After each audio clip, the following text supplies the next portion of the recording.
My name is Jeff Moseley. I'm the CEO of the Texas Association of Business. The Texas Association of Business will be making sure that our members are heard, and so we want to make sure and get their voices heard in this discussion. We also know there's an opportunity for more Chinese capital to come into Texas. One of the opportunities is to make sure that there's a very transparent discussion about the concerns of both parties. The other thing is to make sure that the business voice is heard. We know that we believe that there should be peace through trade. And so we are very committed to making sure that our members' voice is heard related to how to take the questions that are coming forward and make sure that there are some reasonable answers. Now that we've had almost 40 years of looking at the trade relationship, now we look at all the things we've learned from that dynamic relationship, things that weren't in the original agreement. How can we codify that? How can we put that in writing? And Hong Kong being this port city and having a very, very dramatic strategic relationship to the trade story of China, it has the responsibility to be heard and to make sure that its voice is a part of the discussions today. It's real interesting to be in this beautiful city.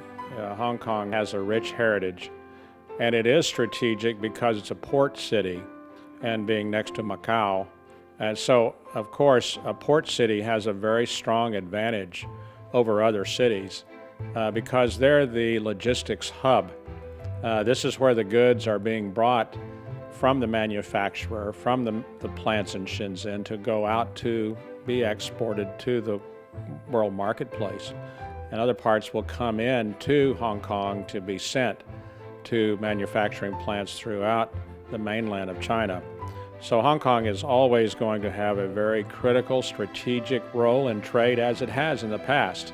That's the DNA of Hong Kong.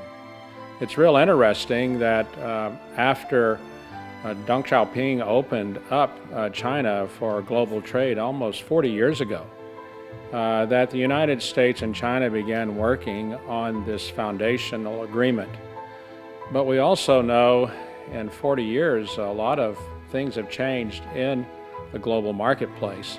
So we would agree that it's a very good time to go ahead and open a very healthy discussion on how we continue to grow this very strong foundation of trade, but at the same time recognize that there are changes in the global marketplace that should be reflected in this new agreement. Both countries have benefited tremendously by the last 4 decades of working together in the global marketplace. There's no doubt about that. The numbers are profound. And it's raised the standard of living in both countries as well. American consumers and Chinese consumers have benefited dramatically from this relationship. So I'm very, very bullish on the future. And I think from time to time we'll have some very frank discussions, but that's what trading partners do.